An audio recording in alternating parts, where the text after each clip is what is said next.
Bonjour. Aujourd'hui, notre méditation est basée sur une réflexion. L'homme est souvent perçu comme un corps animé de vie et d'intelligence. Cette vision est-elle juste? Quelle est la nature réelle de l'être humain? Et qu'appelle-t-on l'âme? Pour en prendre conscience ici maintenant, installez-vous confortablement dans la position du lotus. Inspirez et expirez profondément jusqu'à trouver le calme, la sérénité ici dans l'esprit. Relâchez votre corps, détendez-vous et ouvrez votre cœur. L'homme, l'être humain, est composé d'un esprit, d'une âme et d'un corps. L'âme et l'esprit cohabitent dans le corps. L'esprit est ce que l'être humain est vraiment, ce qu'il a conscience d'être. L'âme guide l'esprit et donne vie au corps. Le corps est l'habitacle de l'esprit, ici dans le monde physique. L'esprit est peut-être ce que nous sommes vraiment. L'esprit est le siège de la conscience. Il pense, apprend et raisonne. Il décide. Il a reçu de nombreux dons tels que l'intelligence, la logique, la mémoire, l'imagination, l'aptitude à décider, à choisir. Donc l'esprit dispose d'une certaine autonomie, d'une certaine liberté. Il a la possibilité de faire des choix. L'univers ne lui dicte pas sa volonté. L'esprit est aussi ce qui a des émotions et des sentiments. C'est l'esprit qui ressent l'amour, la confiance ou la peur. L'univers, le grand tout, a créé l'esprit en le laissant volontairement inachevé, au contraire de l'âme. L'esprit doit donc utiliser ses dons et sa liberté pour achever sa création. Il doit chercher à devenir un être parfait, entre guillemets, pour retourner au grand tout de l'univers et pouvoir se fondre avec lui, ce que l'on appelle l'accomplissement ou l'illumination. L'âme est le grand esprit en nous. L'âme est notre partie divine, la présence de l'univers en nous, ce qui est et a toujours été. C'est ce qui relie l'esprit à son créateur. L'âme a la connaissance absolue et la sagesse. C'est la source de connaissance divine à laquelle l'esprit peut parfois se connecter grâce à la méditation ou à la prière. C'est le guide qui lui fait connaître la vérité et sentir la valeur d'une action ou d'une pensée. C'est en quelque sorte notre maître spirituel.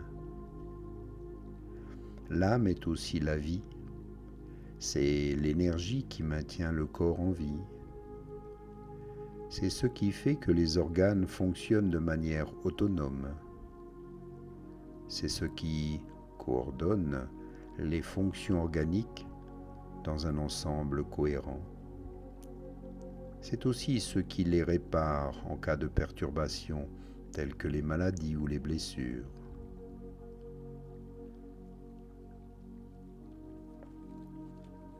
De même, la vie se manifeste au moment où l'âme intègre la matière avant que l'esprit ne s'incarne.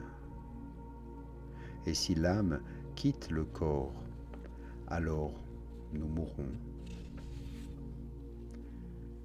Chez un homme, l'âme est une sorte d'intermédiaire, de médiateur entre l'esprit et le corps. L'esprit est immatériel et le corps est matériel, physique. L'âme permet à l'esprit de pouvoir être relié à un corps, de l'habiter et de l'utiliser comme véhicule sur le plan terrestre. Le corps est l'habitacle de l'esprit dans le monde physique. L'esprit habite le corps. Il y est un peu comme dans une maison. L'esprit est le plus souvent intégré au corps, mais lui est possible d'en sortir momentanément dans certains cas. Le corps est aussi le véhicule de l'esprit dans le monde physique. En effet, c'est en déplaçant le corps que l'esprit peut se déplacer dans le monde matériel. Le corps est la protection de l'esprit, car l'esprit n'est pas une nature adaptée au monde physique. Il lui faut donc une sorte de vêtement spécial, comme il en faut lorsqu'un homme va dans un monde différent du sien, tel que l'espace ou les fonds marins. Le corps est aussi ce qui relie l'esprit au monde extérieur. C'est par son intermédiaire que l'esprit en prend connaissance, par la perception de nos 5 sens, tels que la vue, l'ouïe, le toucher, le goût et l'odorat. Et c'est en utilisant le corps que l'esprit peut agir sur le monde physique, tel que déplacer des objets, transformer la matière et faire tout un tas de créativité. Chacun peut comprendre par un raisonnement ce que son esprit est, tel que l'âme et le corps existent en lui. Par la méditation, nous pouvons observer ce que nous sommes pour mieux nous comprendre. Nous avons des opinions, des idées, des sentiments. Nous avons aussi des souvenirs, des émotions, une personnalité, un caractère.